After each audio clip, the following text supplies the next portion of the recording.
southern gateway to Wisconsin, city of industry, the better city. Come now to Kenosha, a thriving community on the shores of Lake Michigan.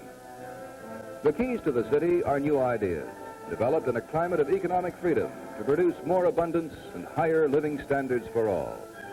A modern plant of steel and concrete with smokestacks towering high above the surrounding country is a symbol of the dynamic spirit of American industry.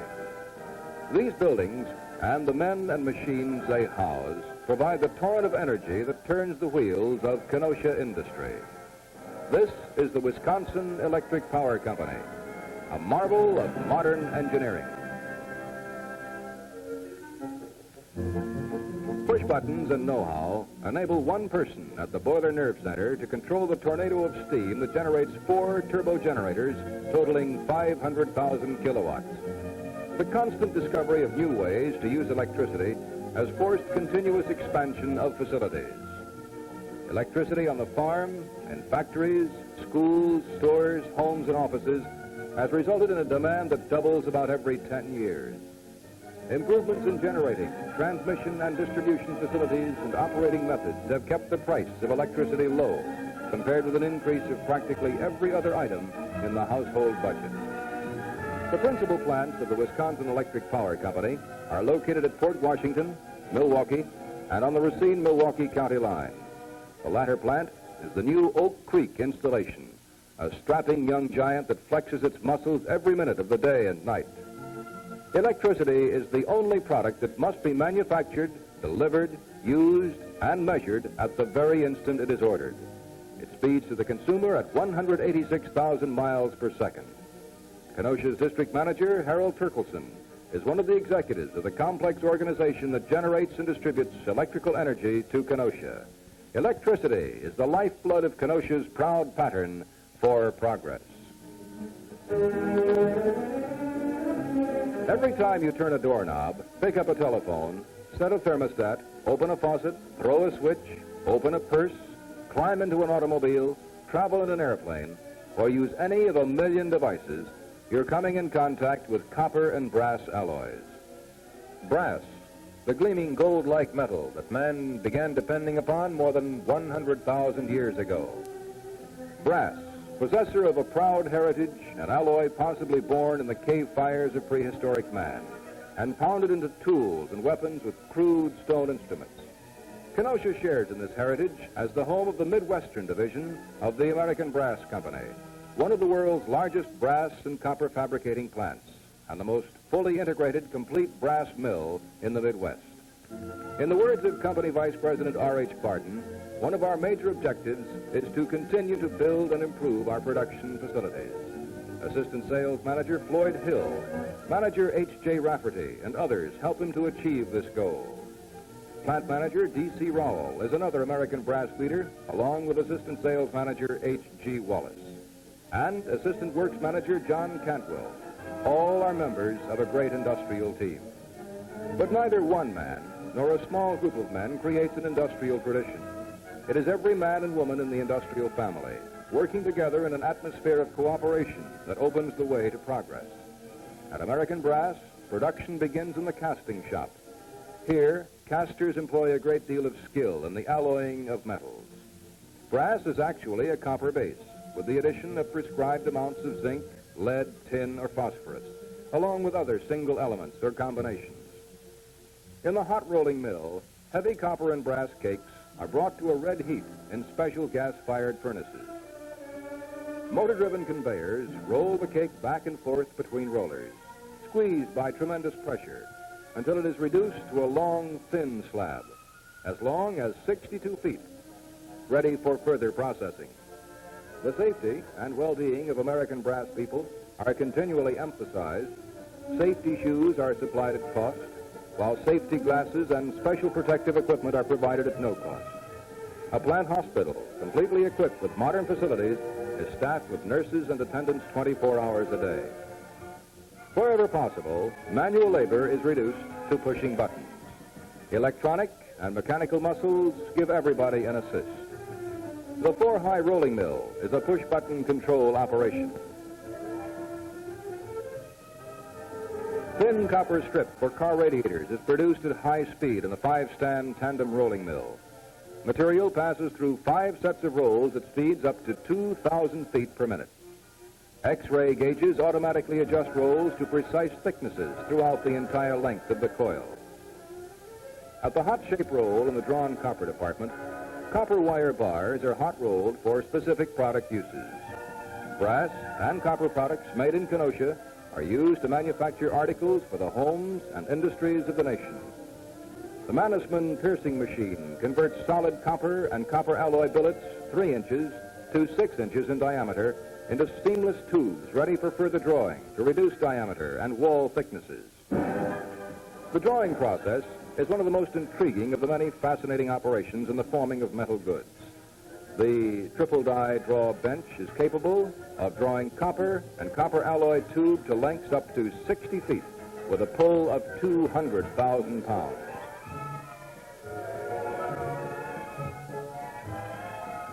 Loading and insertion of tube in the die is another automatic procedure, accomplished by an operator at a control panel. The machine will never replace the man in industry, but it will go a long way toward making man's day on the job a lot easier. Skilled operators man the push-button extrusion press, which converts solid copper and brass billets into rod, brass pipe, and assorted shapes. A special block grips the die, which shapes the material as hot metal is forced through under as much as 3,000 tons pressure. Any company with an outstanding record of industrial achievement must have the loyalty of its people. Advancement from within is a fact at American Brass, where every man is given an opportunity to move ahead. This is yet another aspect of Kenosha's pattern for progress.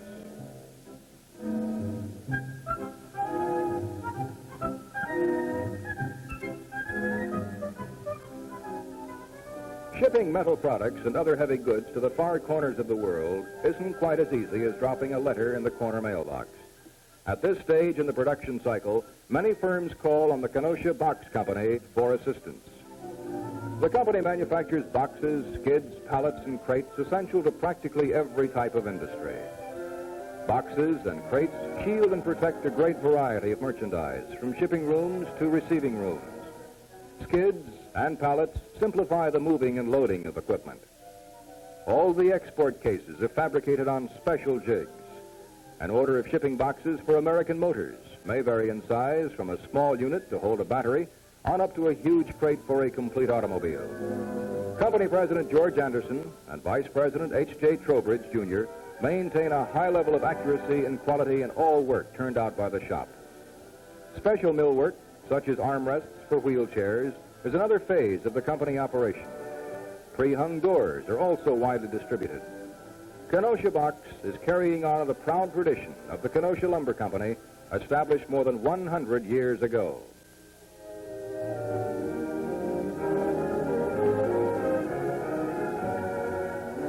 Like most pioneers, N.S. Coos & Son Company faced an uphill pull when it made the decision in 1912 to manufacture and sell commercial fertilizer. In that time, long before Mrs. Grace Coos Anderson even dreamed that one day she would assume the presidency of the company, the use of chemical plant food was just another newfangled idea to many Wisconsin farmers.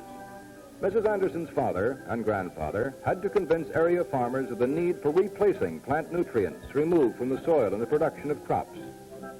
Their success in achieving this goal gave birth to the famous Badger brand line of fertilizers. Today, the company maintains a soil testing laboratory where customers may have a chemical inventory of their soil made. A full-time chemist constantly analyzes incoming raw materials and manufactured grades to ensure the high standard of quality demanded by Wisconsin law.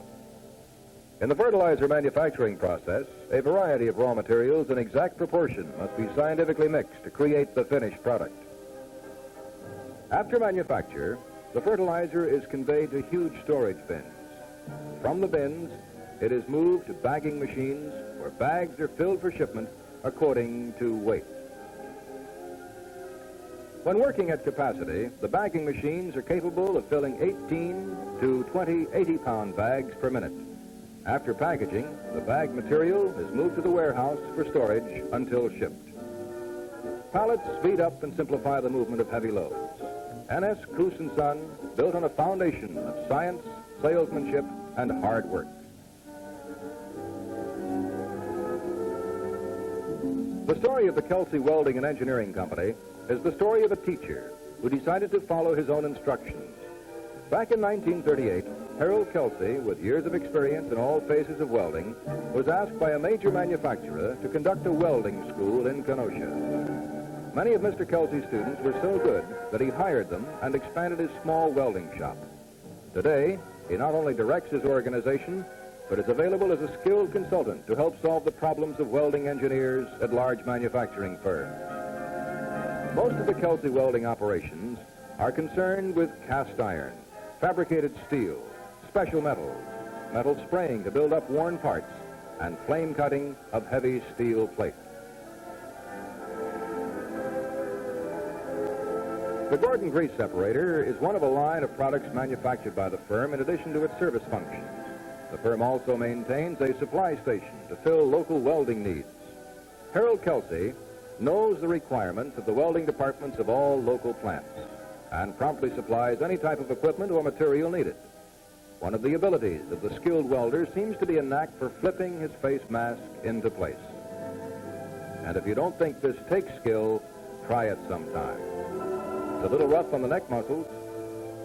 Another product of the company is the Keystone Portlock, a freight car hopper of new design which is in demand by railroads throughout the country. The rise of the Kelsey Company is another proof of the American tradition that permits each individual to choose the shape his life shall take.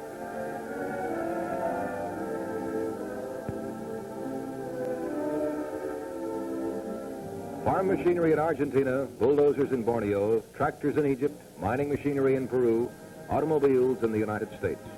All are kept in top operating condition to a great degree by the famous quality products of the Snap-on Tools Corporation. Kenosha was selected as the home of Snap-on Tools in a move from Milwaukee in 1930. Today's management is a modern, progressive group of men. Joseph Johnson, president and founder of the company. W.W. Daniels, one of the chiefs of divisions who make up the management council. Rogers Palmer, Robert L. Grover, another division head. Victor M. Kane, W.C. Nemitz, and Alfred M. Jensen.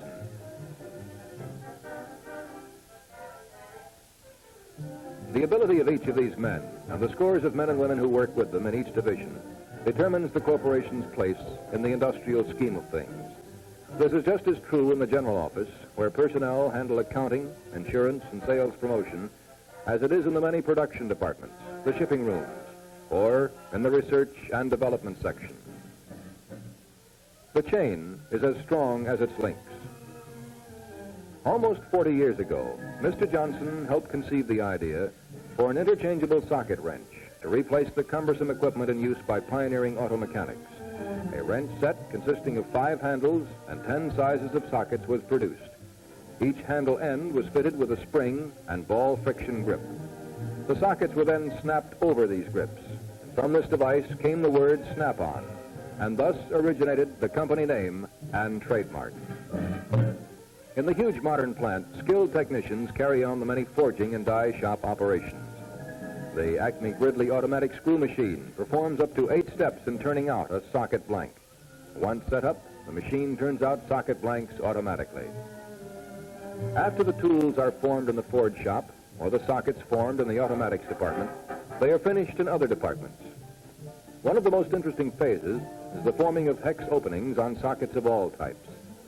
The job is accomplished by punch presses of various capacities, ranging from pressures of 20 to 300 tons.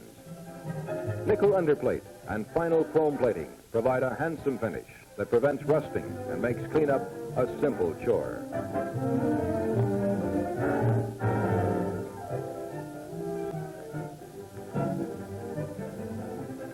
Throughout all phases of production, accent is placed on quality control. Much of this effort is in the metallurgical laboratory, where raw materials and finished products are subjected to many tests.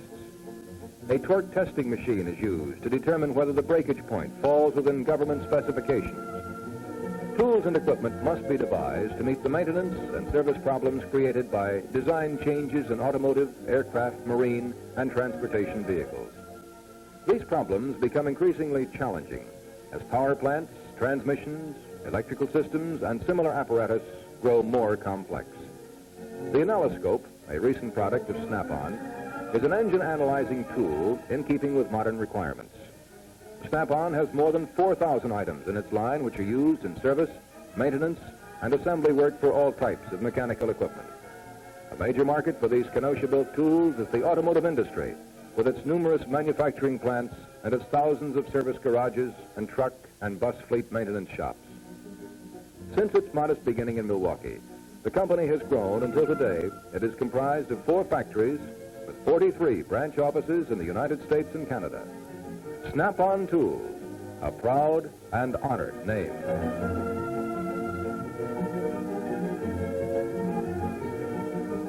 C.G. Letzum, L.E. Home, and G.A. Home, 3 men prominent in the manufacture of special machinery. Luther Home is president of Holmes Manufacturing Company, a firm possessing an impressive record of achievement in development, design, and subsequent construction of automatic special machinery, production apparatus, tools, dies, jigs, and fixtures. One such special device is a milk carton filler, completely designed and engineered by the Holmes people to provide automatic equipment for small dairies. When close tolerances are essential, a skilled operator jigged bores rather than drills the holes. During the war, the company supplied elevating mechanisms for 60-millimeter trench mortars, stabilizing jacks for 40-millimeter anti-aircraft guns, parts for Sperry gyroscopes, and many other items. One exclusive piece of modern equipment in the Holmes plant is a large sign bar to assure proper angles in machining parts. The Holmes Company is well stocked to satisfy industrial needs.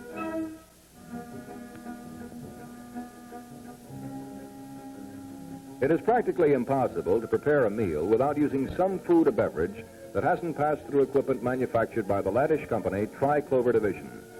Pipe fittings, valves, and centrifugal pumps are vital to the processor of dairy and food products. Because of health regulations, such products must be processed through sanitary-type fittings and tubing.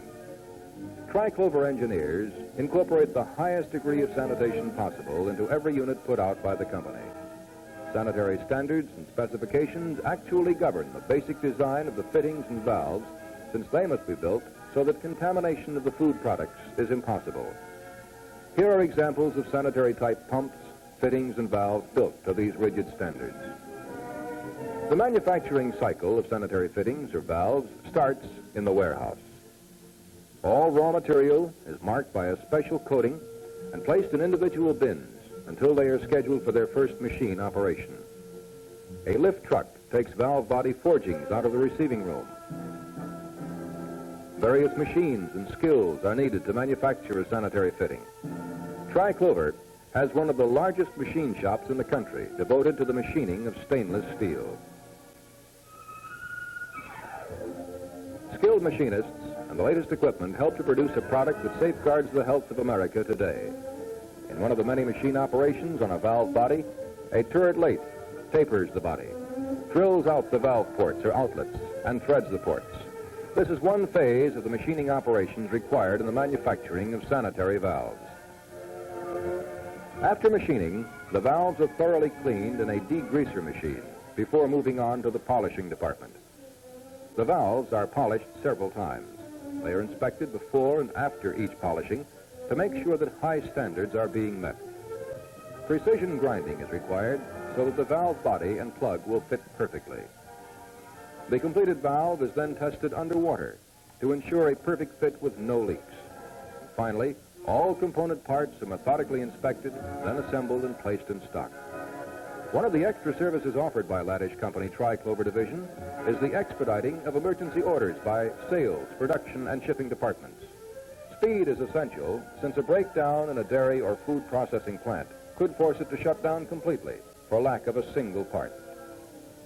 The executive staff includes Sidney Greenwood, Robert L. Nissen, James Costigan, and William Gardner, headed by Vice President Ferd Hinrichs, a winning team in a competitive league.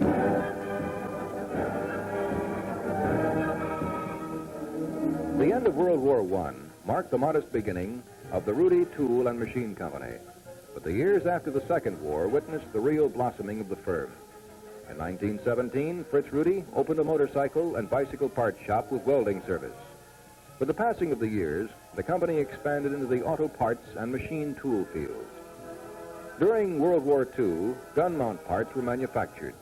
Today, the Rudy Machine Company produces piston pins, one of the most critical parts of a gasoline motor for American Motors and other firms. Vice President Fred M. Rudy has much of the responsibility over the precision work.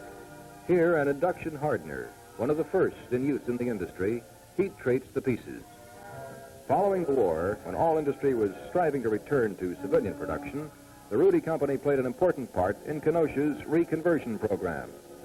It immediately entered into the production of tools, dies, and fixtures for local manufacturing firms. Additional special equipment was installed for extensive operations and automotive parts replacement. A separate supply and maintenance division was established in addition to the manufacturing division. The company's president, F.P. Rudy Sr., stands by a centerless grinder, the last step in the manufacture of piston pins. Inspection and packaging is accomplished in an area just beyond the grinder. The pieces are checked on machines capable of detecting inaccuracies of 20 millionths of an inch. Mechanical and electrical apparatus is rebuilt in the maintenance shop. In cases of emergency, where prompt action is necessary to keep production lines active, this service is available at any hour of the day and night. Manufacturers depend on the Fred P. Rudy Company for special services in the repairing or rebuilding of replacement parts for factory equipment.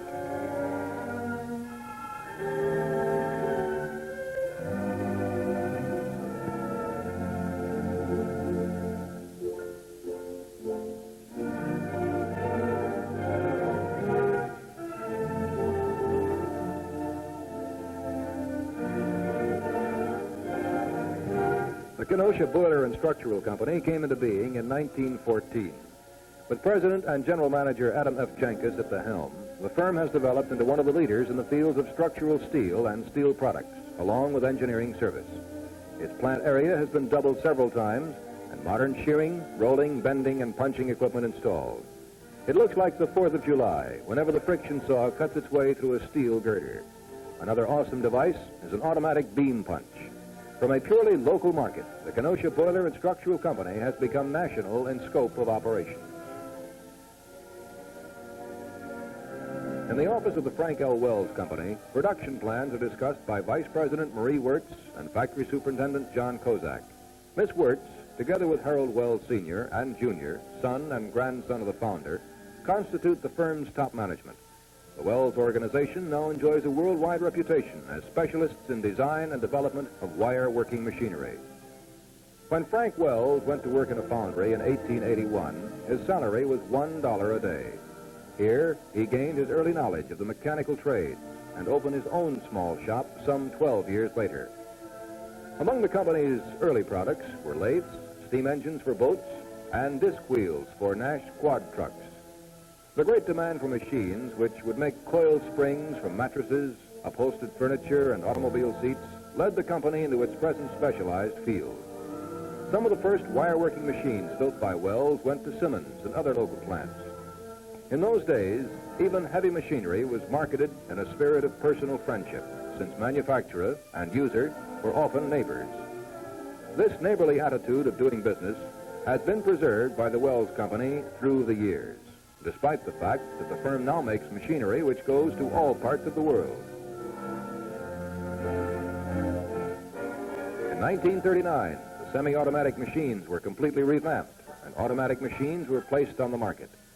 The Wells automatic assembling machine, for example, assembles the inner spring mattress unit consisting of the coils and the helical which ties the many springs together. From $1 a day to industrial prominence, the story of a man and a company in Kenosha.